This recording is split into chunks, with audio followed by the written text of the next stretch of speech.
You just do that. There you go. Thank you, Lori. I appreciate the invitation to participate today. And I would also ask my colleague and coworker, David Espinoza, to give a greeting real quick. If you can find the unmute button. I know he was here, unless he got bumped out. But hopefully, okay, when he comes back online, we'll give him an opportunity to say hello. So first and foremost, my name is Penny Pearson, and I am a coordinator with the Outreach and Technical Assistance Network, OTAN, one of our state leadership projects, right along with CASAS as well as CalPro. And I'm going to put in the chat a link to this document, because this is probably one of the first and foremost things that can be helpful to you as you work on your work and accessibility in the future. And did David come back in? Did I happen to see him? Yes, sorry. Hi, David. I had a mic issue for a minute. There you go. Here I am. I'm David. Thank you, David. We'll just go through this short little bit here. And David's expertise from the OTAN standpoint is he is one of our programmers that works on ensuring that the materials that are posted to the OTAN website are accessible. And so he does look at several of our documents, and he's the one I turn to when needing some help with converting documents into PDF. So that's where his expertise lies. So I'm going to get through a first portion here, and then I'm going to turn it over to David to talk about converting to PDF. My thought is, first and foremost, if I can give you a resource tool, this one is it. I posted it in the chat. This is the OTAN Accessibility Resources FIRE, and it has a checklist for working in Microsoft Word. We do recommend using Microsoft because it is the foremost currently that has a good accessibility checker to allow you to check your documents to make sure that they are meeting the minimum requirements for WCAG 2.1 AA. Don't worry about the acronyms, don't worry about the numbers, but it's basically a level of how well your documents have to be accessible. So it talks about all these different things like colors and fonts and hyperlinks and spacing, etc. So these are some of the areas I'm going to talk about today. And then on the second page is also creating an accessible PowerPoint presentation. Many of us use PowerPoint, and again, we would recommend it because of the accessibility checker that does allow you to at least make sure that your documents, whether PowerPoint or Word, are accessible. So first of all, is everybody able to click on that link, and were you able to get it? If you can give me a thumbs up or just a yes in the chat box, that would be great. Thank you. All right, so I'm going to move this over here. I'm going to try to show you some examples. I'm working on a document, and this is basically at the request of CASAS, so we can try to give some tips and tricks about using Microsoft Word and how to make some changes in how documents can be made accessible. So I have this document here, and there's some text here. Please don't try to read everything or understand everything. I just want to show you some samples. So I want to talk a little bit about spacing, and with a show of hands, you can give a thumbs up. How many of you guys learned to type prior to 1980, or maybe in the 1980s and earlier? Anybody? Yeah. Okay. How many of you had pinkies that were strong as steel? Right? Because you could reach those outer letters. And secondarily, how many of you are really good and have a habit of hitting the space bar twice after you type a period? These are all things that those of us that learned how to type on a manual typewriter typically were taught to do because of fonts, the way fonts were spaced, and how we could put spacing and show breaking between one sentence and the next, double spacing after periods, for example. So we have this habit, and that carries on, and there are tools that can help you identify those and then get rid of them in your document. But it becomes an issue when you're working in documents, and let me show you an example. So here's a nice document. This looks good, correct? Now I'm going to turn something on in Word called Show Hide, and what this does is show all of the non-visual types of things that are going on in your document. So these little marks right here are called a paragraph mark. That means that you hit the enter key. Now, I know many of us, when we're working in documents, when we want to get to point A to point B, we hit the enter key 25 times to get there. That's what's happened here. The person creating this list hit the enter key twice, so there was space because this was obviously something that they wanted the student to write on. This is something we should avoid. The reason why is that with screen readers, they're going to go through here and first of all, line 1, and it's going to say blank or underline, depending on how it was programmed. Then it's going to say paragraph, paragraph. And then as it's going to say blank, line 1, paragraph, paragraph. Well, that doesn't make a whole lot of sense to somebody listening on a screen reader. It should be just the one paragraph getting from point A to point B. So we would change our spacing. We're going to change the spacing of the space after our paragraphs to give us enough room on our document to be able to allow space for our students to write by hand on that space. A second thing I see a lot of times is that instead of using the enter key several times, the person creating this document would change the font size to give the space between the different lines. And that gets very interesting when you're trying to navigate through a page or trying to move from point A to point B. So this little icon right here, it's just called the show hide icon, shows you how a document was created. Now I'm going to scroll down the page here. I'm going to do the same thing here. This looks great to a person that's visually oriented and they're looking at the page. When I turn on the show hide, I can see that there was some times here where they were using the enter key as well as font size to give some space, and they did the same thing at the bottom of the document. Now put in what's called a page break, because that to me would make more sense. And it was also because I'm just taking a piece of another document.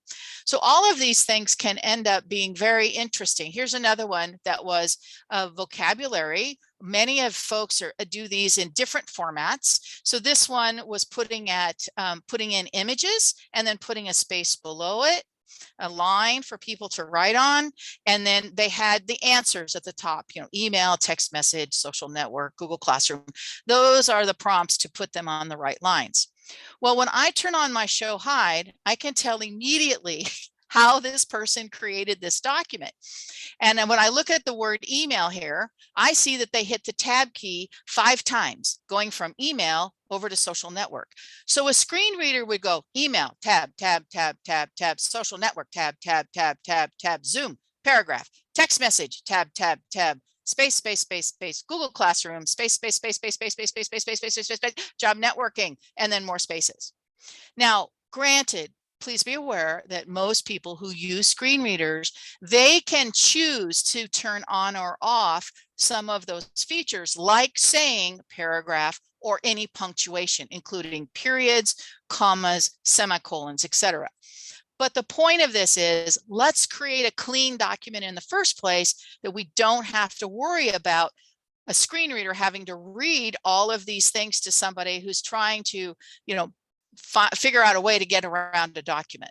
Okay, does this make sense, what I'm saying about how function? Again, it looks fine, right? Somebody who has visual acuity, they're going to see this and they're going to know, and they're going to be able to read, and they're going to be able to find where they need to put things. If they're visually impaired, this can be much more of an issue of what is it they're looking at. Bad term, right? What is it that they're hearing in their screen reader? And are they going to be able to find the necessary place and spot of where that information goes? And this is particularly challenging for ESL teachers, because also with doing accessibility, we're supposed to put in alt text to describe an image. So if I look at this, I don't know if there's alt text on this image. I'm just going to go ahead and right click on it, and I'm going to choose my edit alt text. And I'll see that this is labeled as name of LinkedIn with many people icons. Now, we're asking them, right, to write in and label each picture. So is this giving too much information or too little? And that's a real challenge for teachers because you're asking them to fill this in. And are they going to do that as social networking because it's just name of LinkedIn with many people icons? Well, the answer wants to be job networking, right? So it's probably a really good alt text because remember, persons with a screen reader, the screen reader would land on this image and it would read to them name of LinkedIn with many people icons. So then if they can recall, and typically they can, what those answers were that were available, they would then be able to either type in if that's what was required, or if they were using a note taker, that note taker would help them to fill in that information. So each one of these have to have those different features. And when you look at this in a whole, this could be very difficult for somebody using a screen reader to get through. Does everybody kind of understand about that, about these show hide icons here and what it could represent to a screen reader? I want to show you how you can avoid that. Yeah, so Penny, I think we're getting yes from people that they get it. Great. We get the example, and now we want to learn how to avoid doing all of these things that you've just showed us. Okay, so in my top 10 list, I think I put them in here. I'm suggesting that there are different ways to construct your document. So I'm going to go back here and let me turn on my show hide, get back to my home button here.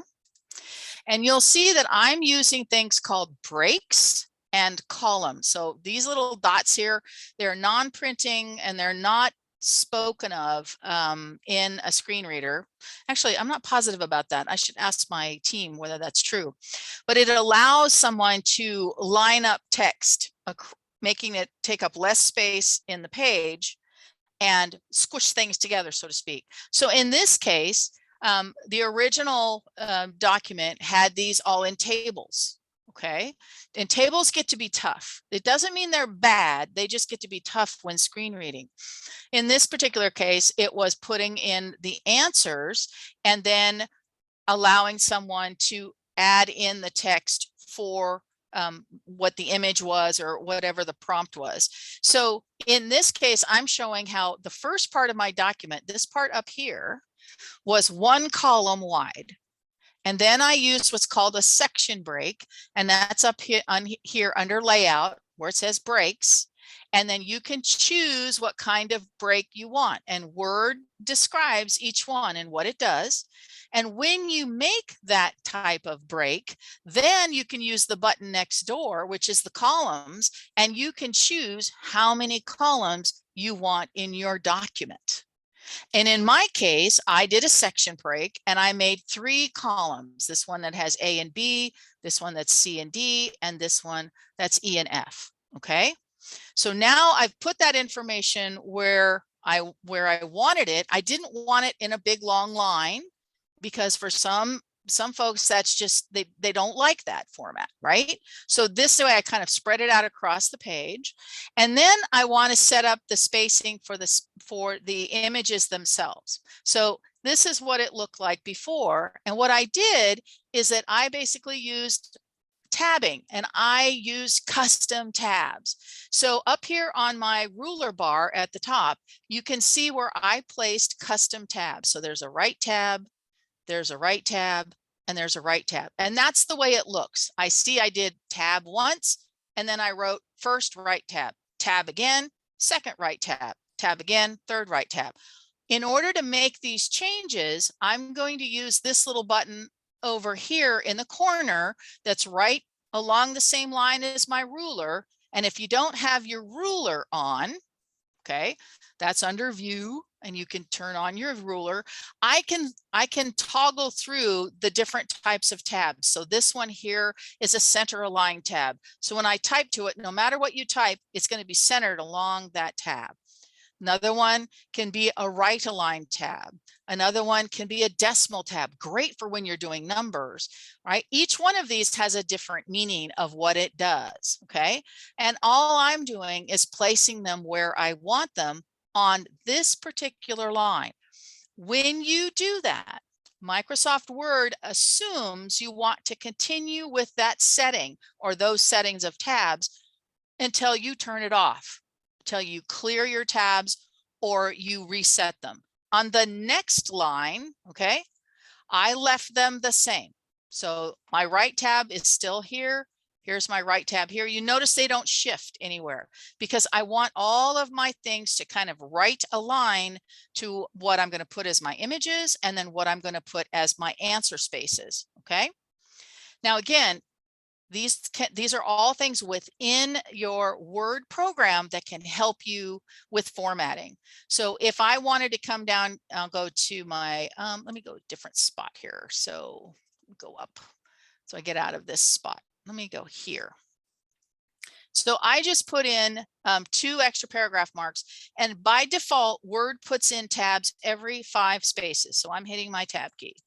Okay, I'm going to come up to the previous paragraph and I want to set 2 different types of tabs. I want to right align at about, the 2.5 inch mark. So I'm going to scroll through my list here until I find right aligned, and I'm just going to come over here and I'm going to click on my ruler. Now, when I hit my tab key, I'm not going to have to hit it 4 times. I'm only going to hit it once. Bink. Now I'm at that 2 inch mark. I want a second tab that's let's do a decimal line tab. That's the next tab. I want to put that over here at the 6 inch mark. So again, I've selected it on the far left. I'm going to click on the 6 inch mark. Now I'm going to put in cost of candy and hit my tab key. And I'm going to type in the amount of the dollars. And once I hit the decimal key, now my information is on the other side of that decimal. And if I hit my enter, I'm going to carry over. Notice up here in my ruler bar, I'm carrying over those same tabs until I change them or clear them. How far are we how far are we doing? Okay, we got some understanding going on. Give me a thumbs up, something. I'm used to having people right in front of me. How to clear them. 2 ways. Okay, Serena, if I'm on this line and I go, I don't want these tabs here because I want to change the lineup. I can come to them in the ruler bar and just click and drag them off. Just slide them right off the bar.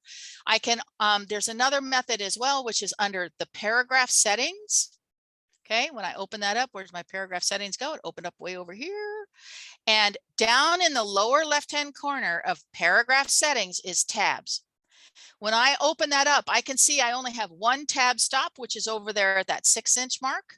And I can change it if I want it, or I can simply select clear all.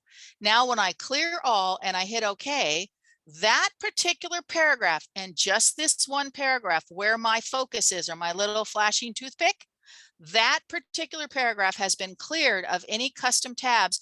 And now I will go back to the default number, which is every 5 spaces.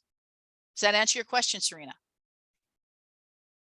Sweet, I like that. Okay, so going on with this process of looking at how to set these tabs, now when I come down and I have my images, I hit the tab key and I can place my image, and my image is in line, and the screen reader is going to go from left to right, and it's going to read those alt text within that image, and then it's going to say, oh, tab, and it's going to read the next one, oh, tab, and it's going to read the last one. Now, you'll notice in my ruler bar, I have a right tab here, a right tab here, and I put another one down here about almost 6.5 inches. When I go to my next paragraph, which is the lines, this looks a little different because I have, look what I have here. I have a left tab, or excuse me, a right tab and a left tab, a right tab and a left tab. And over here, I have another right tab.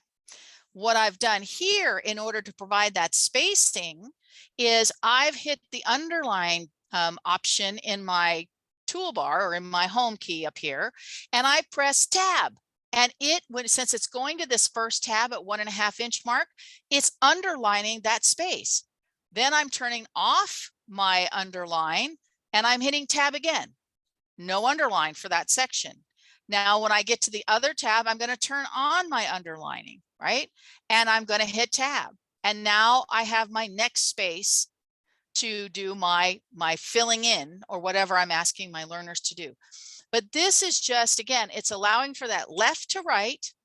It's minimal numbers of non-seen characters, tabs, spaces, etc.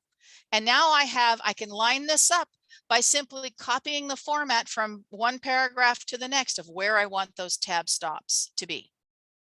Okay, does this part make sense?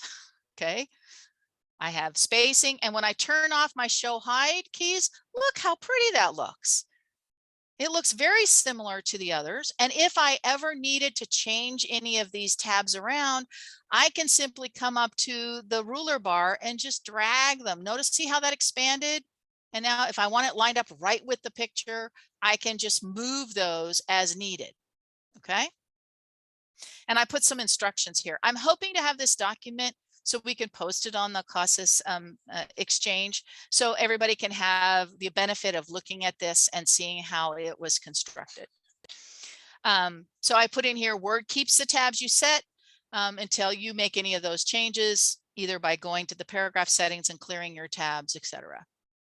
Okay, so there are times like this is saying the images are too big and you want to readjust them. I just did that a moment ago. Okay, so far so good, because now the next bit is using paragraph settings to control the spacing.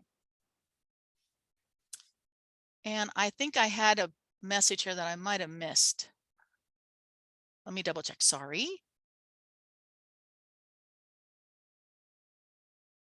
And yes, there was a comment about, you know, we're talking about skills that some of our teachers may not have because they haven't had the opportunity to take a word class or haven't had the opportunity to go beyond those very basics of like, I got it to do what I wanted to do. I don't have to do anything else.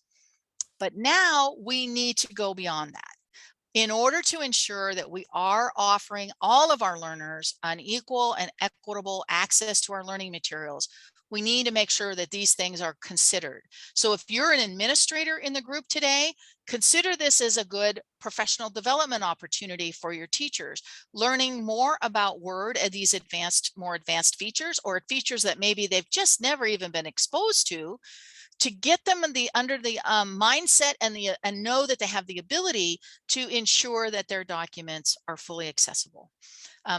You can't do this easily with just hitting the tab key and the enter keys.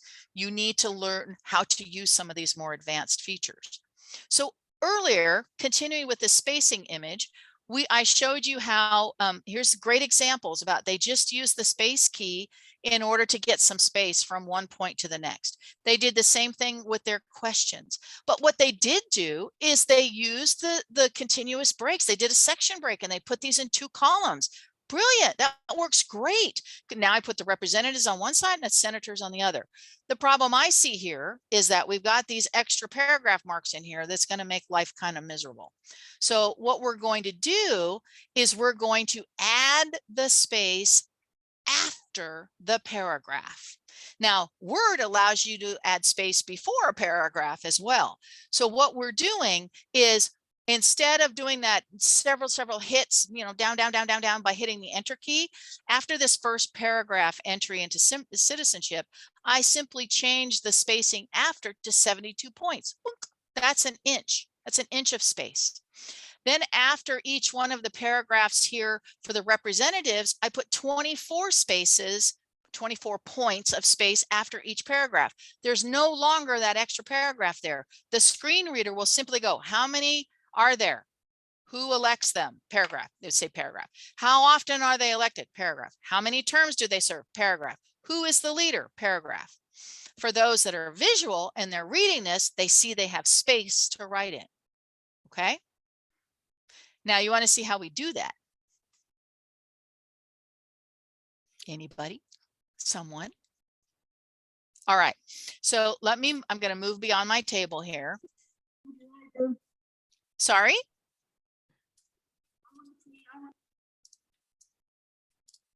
I can't hear whoever that was.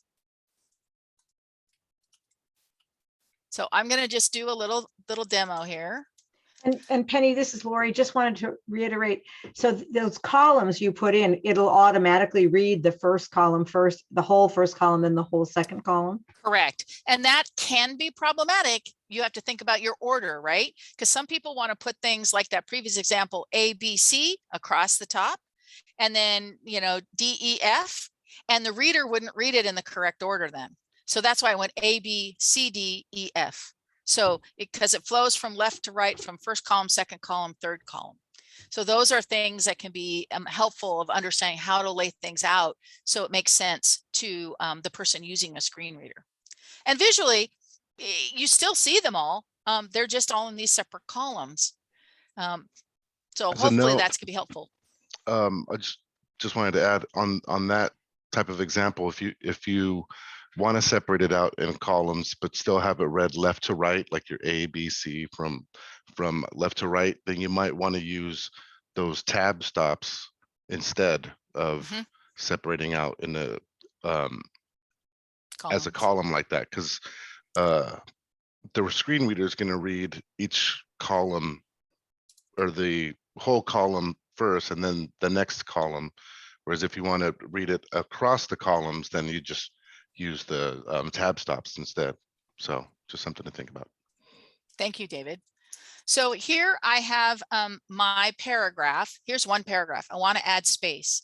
I'm going to come up here to my home. I'm on the home ribbon and I'm going to hit this little arrow here that opens up the dialog box for my paragraph settings.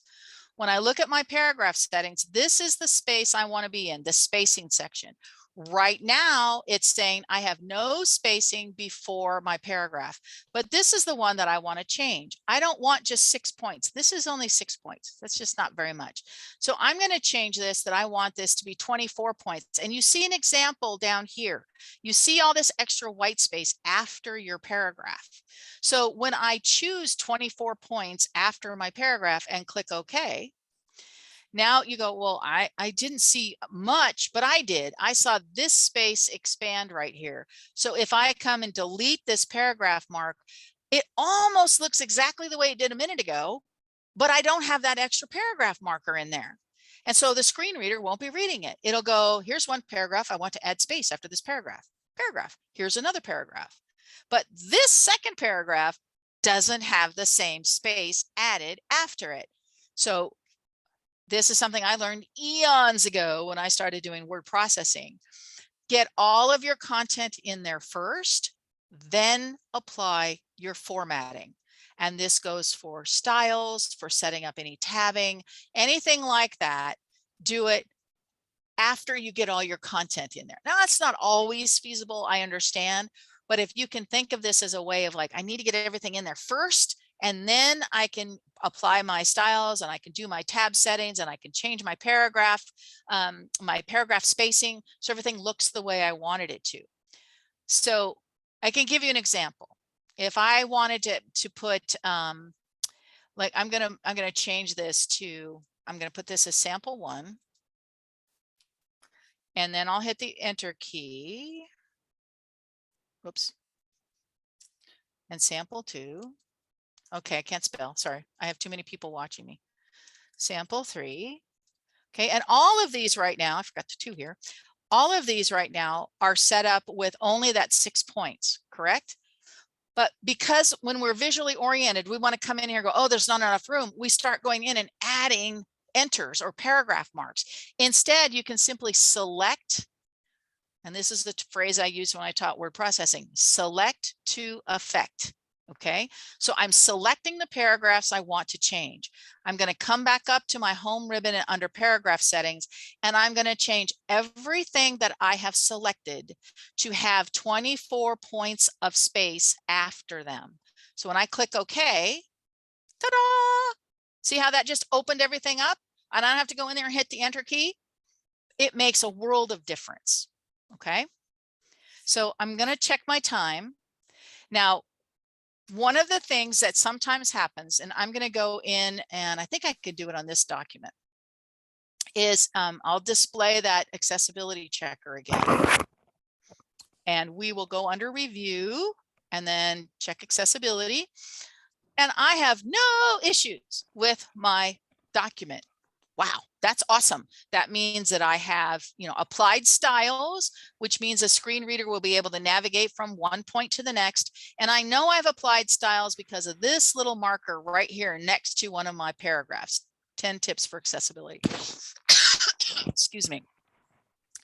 I always want to use styles in order to allow someone using a screen reader to be able to make a decision on which part of this article do they want to read.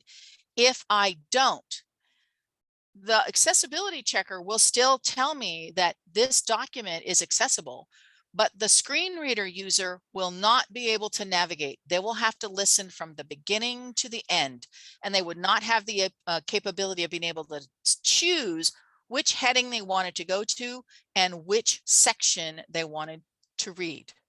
All right, so this is good news, right? I got my accessibility checker. It says everything is fine. One thing I didn't go over is tables. So let me go back to this real quick, because this is one of those areas, along with what David was saying about using tabs. Tables are not evil per se, but they can be farther down the accessibility line. A table in a screen reader is always read from left to right. So it'll read the top cell, first column, top cell, second column, top cell, third column, and it's going to go from left to right. Whenever there's a blank cell, the screen reader is just going to not say anything, and the person on the other side is basically like, well, what is this for? I know we use tables a lot for doing formatting for like images and writing a description. Again, I would send you over toward using tab stops instead, because that's an easier format for screen readers. But I know that's not always the case. And many times when you have a table, you will not see it come up in the accessibility checker as being a problem at all. But you should always look at, am I representing my information well? You should always have all of the cells filled, meaning that you have titles for each column or titles for each row, and the data is represented correctly. So when the person who's using a screen reader and they're navigating through this table, they can kind of keep it in their head that, okay, column 2 is colors, column 3 is spices, or whatever the case is. So when they go to the next row, they know that, the predominant color of marzipan is blonde and the prominent spice is almond and cinnamon, or whatever the case is. Because remember, if you can't see this, you're relying on the capability of your own memory to remember what those column settings are. And there are times when I would say, can you make that information more representative across a table? And without having a lot of examples, it's hard to show you, but we're very much set on column titles and header rows, right, or column rows titles. Sometimes flipping that makes more sense, because it's easier for someone to understand, maybe arrange on a column rather than in a row. Or maybe you label something in a row and it has more detail, so when they go across the columns, it is maybe in ascending order or descending order, or something along those lines that help describe that table better. In Word, typically tables will come up as a warning. That doesn't mean that it doesn't pass accessibility. It just means that they can be a problem. And where they can be a problem is when you want to convert your document to a PDF. And I'm going to rely on David to kind of go over some of that and show perhaps some examples of what that looks like, because Adobe just doesn't make life easy in that regard. So when you can make your original document as clean as possible, keeping in mind that idea that the screen reader is very linear in terms of left to right, top to bottom. And visually, our brains don't always, if we have visual sense, our brains don't always work that way, because we take in a whole page. We see the white space, we see the negative space, we see the headers and the titles and everything very quickly, and we understand the layout of that page. People with vision issues don't, and they don't always have the ability to discern color very well if they're vision impaired. And that's another issue that we can discuss. I wanted to show you, and I can use this document as an example. Remember, my accessibility checker said I had no issues with this file, correct? So I have a tool that I use here. It's called the Color Contrast Analyzer. And I strongly recommend you use these, especially when you do things like I did right here. You use a text box with background color and foreground text, because it allows you to see whether or not you're meeting the minimum requirements for color contrast, okay? So in this case, I would use this tool, and this is free, by the way. It doesn't cost anything to get it. And I don't have the URL, so maybe David, if you have it, you could post it. Otherwise, I will get it for you and we will post it. I'm going to use these little droppers, and I'm going to go and pick my foreground and background colors. So in this case, I'm going to pick my foreground color, which is going to be my lettering here. And I'm just going to pick that. And I can see my color didn't change here because they're very close. But then my background color, I'm going to come over here and pick red. Now, when I do this, I can see that I failed regular text. Now, that means that it didn't meet the minimum requirement. Thank you, Curdy. That was quick. I didn't meet that minimum. And if I drop down this little arrow, it tells me what the problem is. And partly it might be that I just need to make my font size bigger, and it would pass, all right? But another feature that I really like of the Color Contrast Analyzer is it has the ability here under a view to do a color blindness simulation. And this is fascinating because I can see now when I pull this over, okay, this is the people, these are all the different types of monochromacy and dichromacy. I don't know the right terms. Somebody out there who probably teaches in medical assisting knows all these terms, but this shows me how they would see this text. And it's not bad. I mean, for the sake of this particular example, but I want you to think about some of those other examples you see with text and background color, and it's really hard to read. It could be not so much because the colors are bad, but that the font is too small. So to correct it, all I would have to do would be to increase the size of that contrast. Now, we, in terms of OTAN, as well as our requirements to meet federal guidelines for our websites, we have to meet this minimum of color contrast. This is WCAG 2.1 AA, okay? AA is kind of at that lower level. Soon, hopefully not in the too near future, we're going to be at WCAG 2.2 and probably a AAA requirement, which in this case, I failed on both accounts, okay? So this is a very useful tool when you want to use a lot of color in your presentations or in your Word documents.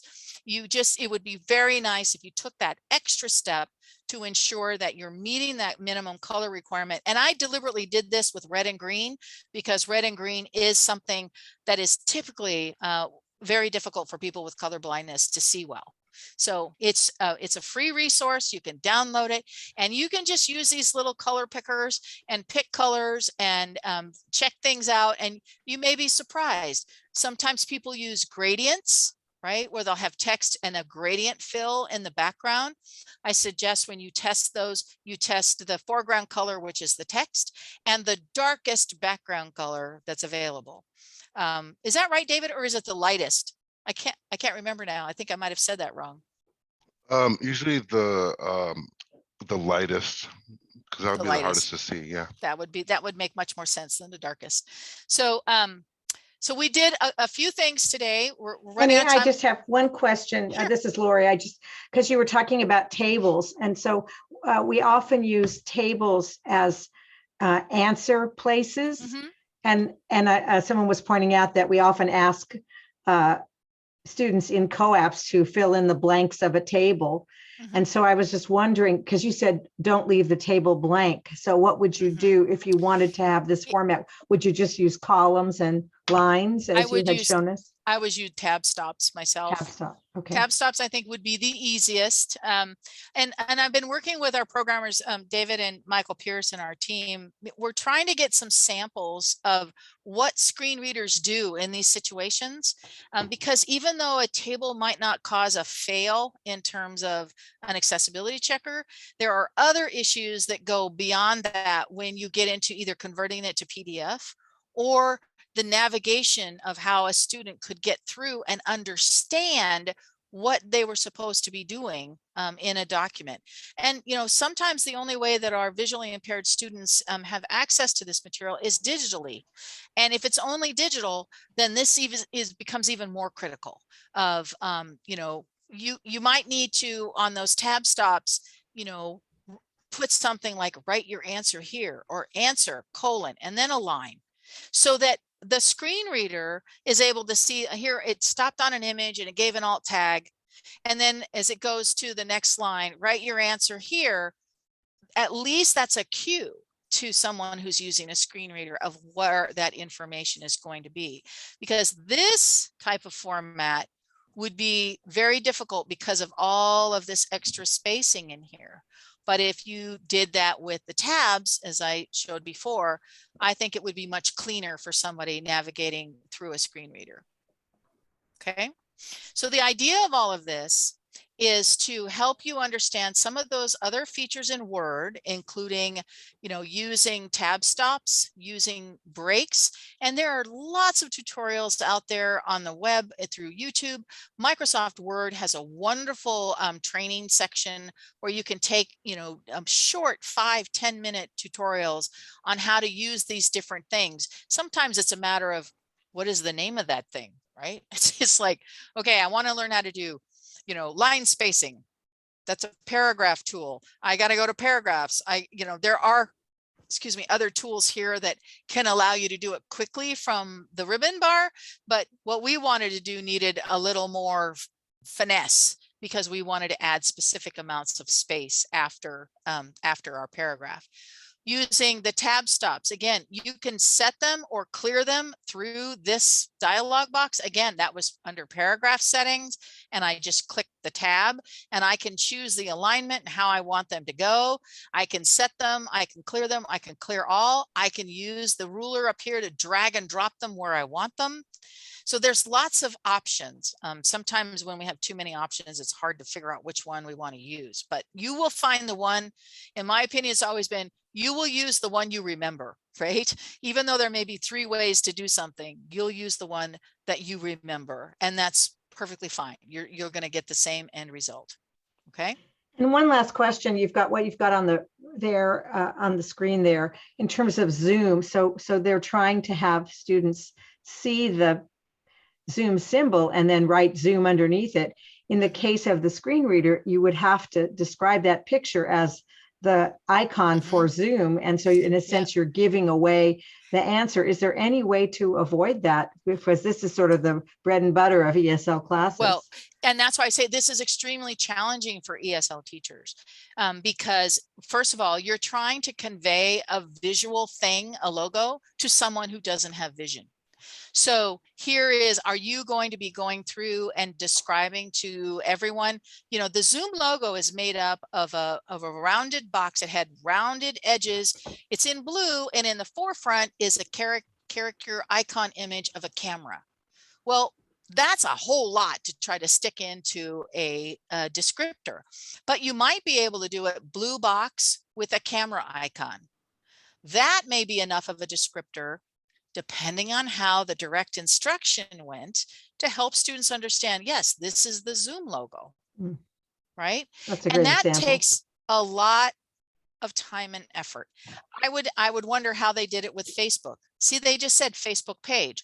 Well, this one is hard to describe in a shorter version like I did with Zoom. And we saw LinkedIn before, and they named it LinkedIn, but their answer was meant to be job networking, right?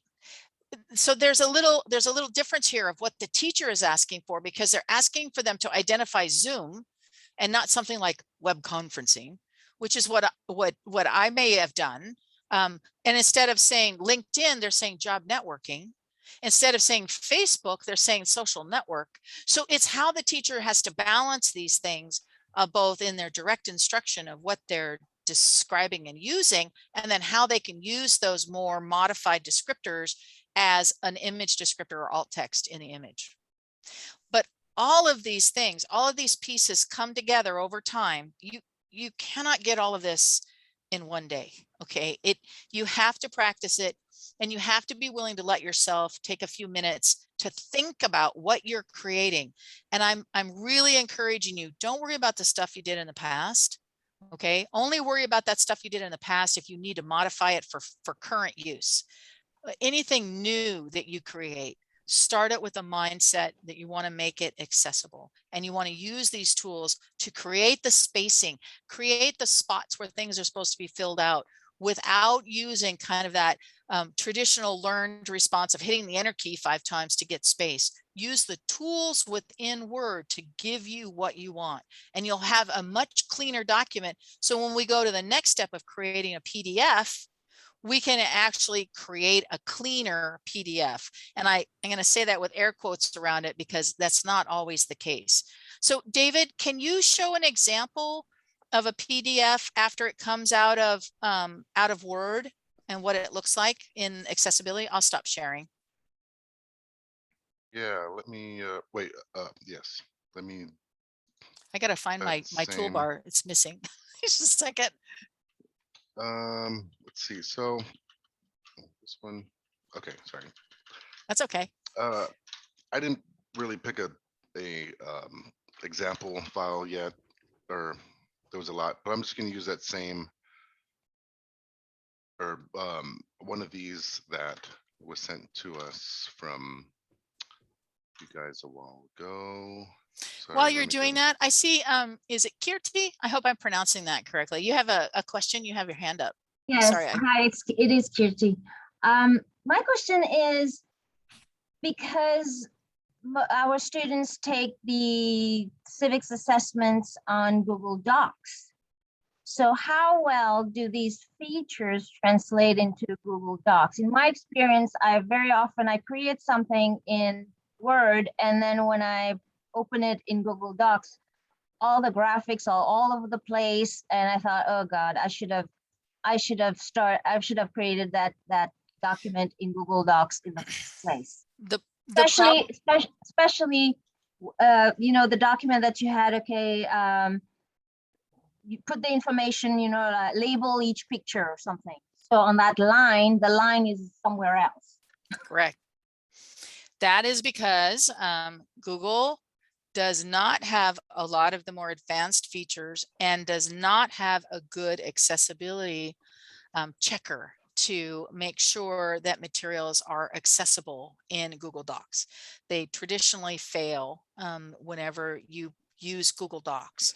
That's why I will always recommend using Microsoft. Now I realize that many of you may be using Microsoft in Office 365, where in that case, you may be better off to use that Word document through your SharePoint, as long as your administrators are allowing you to do that, because that's what Office 365 and for education was created for, is to have that alternative space and carry over those accessibility features into that environment. Right now, I can't recommend Google because of these accessibility issues, and neither Google talking with Microsoft or Microsoft talking with Google is very clean. And that, they're two completely different products. Now, there is hope on the horizon with Google called an extension, or I think it's an extension called Grackle. The issue with Grackle is that it is a paid service that you add to your Google domain or to your Google account, and it is not cheap. It's not free, it costs money. So, I think we're looking at paying $3,000 for 30 licenses. Oh. So it's not a good fit for schools, which is why if you are an Office 365 shop it may be worthwhile exploring using your 365 tools, which allow for cloud-based work through OneNote, through ShareDrive, through SharePoint. There are ways that it can be done where the document will carry over those accessibility features. Right. Okay. Thank you. David? All right, so let me go ahead and share my screen. Okay. You guys see everything okay? It's getting there. There we go. There we go. All right, so this is just a like dummy document from a while ago. So this one has already been checked for accessibility, I believe. Let's see, info, check accessibility. Oh, I can't see the thing. Yep, everything's good. So we have a few things in here. We have text, picture, and a table. So I'm going to go ahead and this is how you'll save as PDF. Let's see, throw it on my desktop. Save, yeah, it's fine. And Are there any things that you should change in that dialog box, David? oh no, I'm Okay. sorry. That That's okay. there is a thing here actually. Wait, it's PDF. I didn't have to change it because I already had it changed and it'll save. But when you're on this save as dialog box, if you hit the options button, yeah, make sure this stuff is checked. Convert document information, enable accessible reflow with tags, PDF. That's a big one. Those are all default, aren't they, David? I believe so. Yeah, I think they are too. Let's see. So yeah, you can leave. Oh, and headings as bookmarks is the default, and that's where you that allows this screen reader to, or the user of the screen reader to jump to different sections based on the like headings. You can use styles for that as well if you don't want to use the like headings, but it can be a little more picky. So just stick with the heading. So that stuff's the same. So let me go back. So here's the PDF document that's been created. Everything looks fine. The way you would check your accessibility is right here on the right.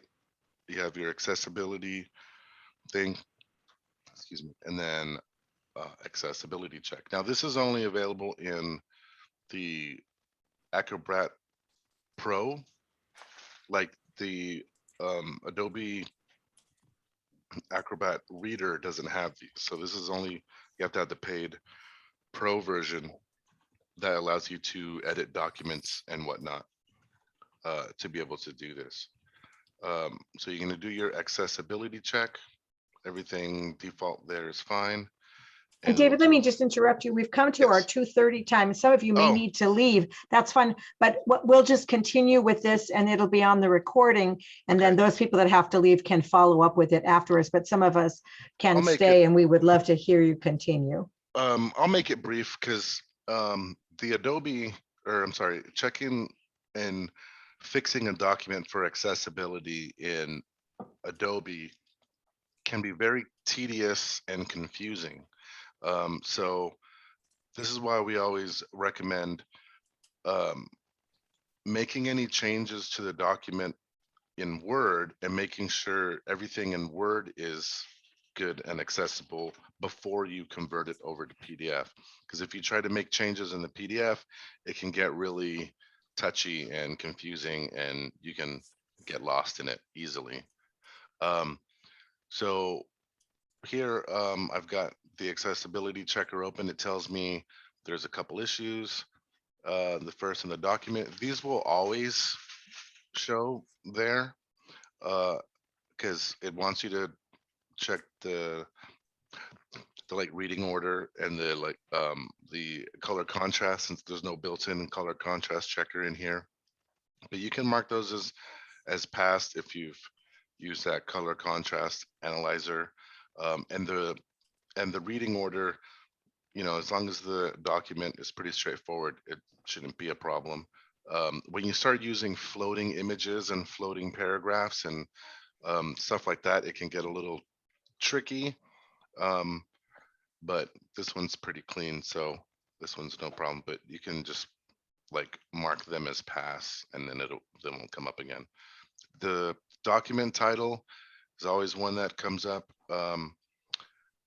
What this is referring to is the title on the window.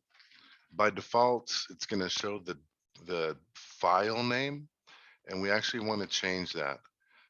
So we're going to go to File and then Properties, and you're going to put a title for the document here under the description tab. Just put title for document, and then on the initial view tab, there's an option right here under window option to show, by default, it's file name. So it's that, and you want to change it to document title, and then hit OK. And you'll see now it says title for document. This just makes it easier for users to identify what document they're looking at, especially if they have multiple documents open. You can check again, and now it's passed. But this is where we get to the table stuff. And let me pull up the page. So it's referring to these tables here, and this is where tables can get a little hairy. The screen reader is always going to want to read a table as data. So when you're using a table for alignment and formatting, that's why it's not really recommended. Tables are intended for data. And one of the things that Word doesn't carry over very well into Adobe is the use of table and row headers to identify what each column is. So for instance, on this table, you have sample age, number below threshold, and number above threshold. And we know that these are table headers, but the screen reader doesn't know it. So we have to fix that. And I'll show you how real quick. And it'll let you see how complicated making changes in an Adobe PDF can be. So we're gonna open up this thing here, table header failed. So this first table, well, actually, both tables, but this first table headers failed. It doesn't know where the headers are. If you right click on here and you click explain, it'll open up an Adobe page that sort of gives you a little explanation and sometimes a little how to fix. So which can be helpful. But here for this table, we're going to have to tell it that these are headers. You're going to right click it and go to show in tags panel. And this is where people get lost in this thing here. So you'll see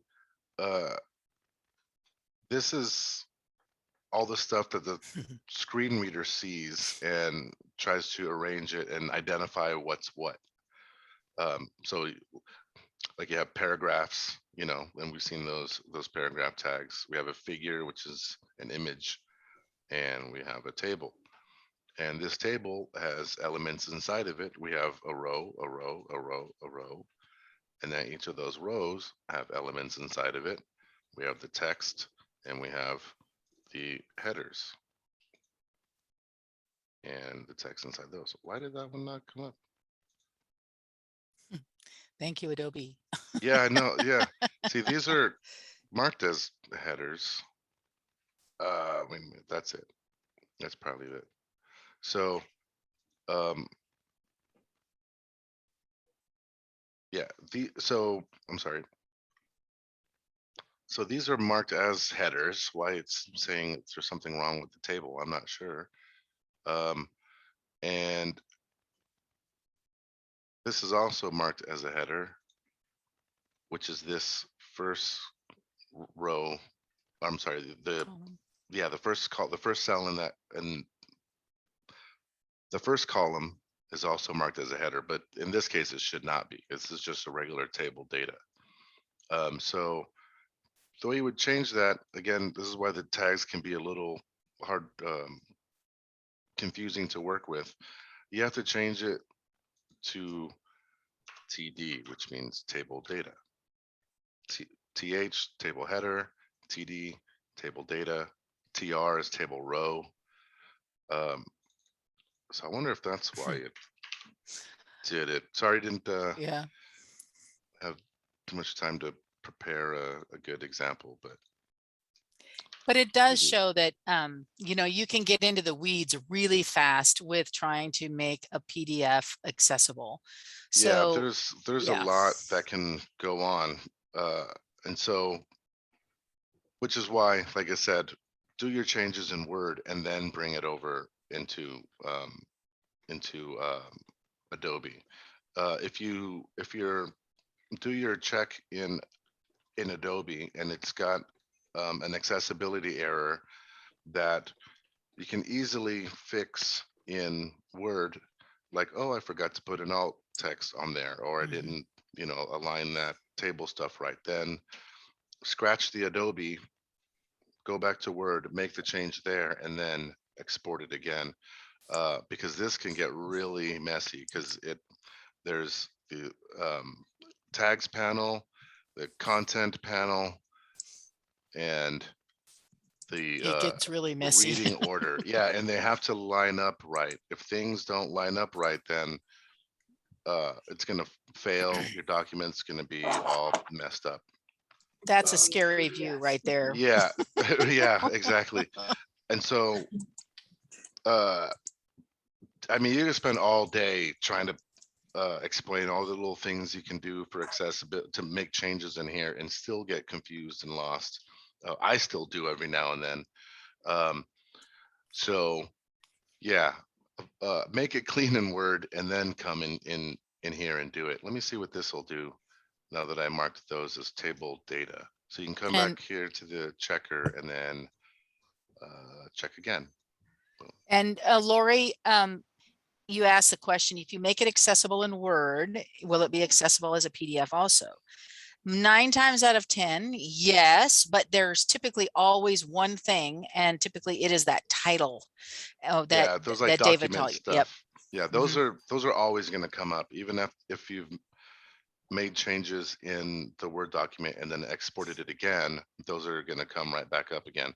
Once you mark those as pass and then you save it, it's like saved in the document as pass. So if you open that same PDF again, it's not going to show as an error. So it saves it there.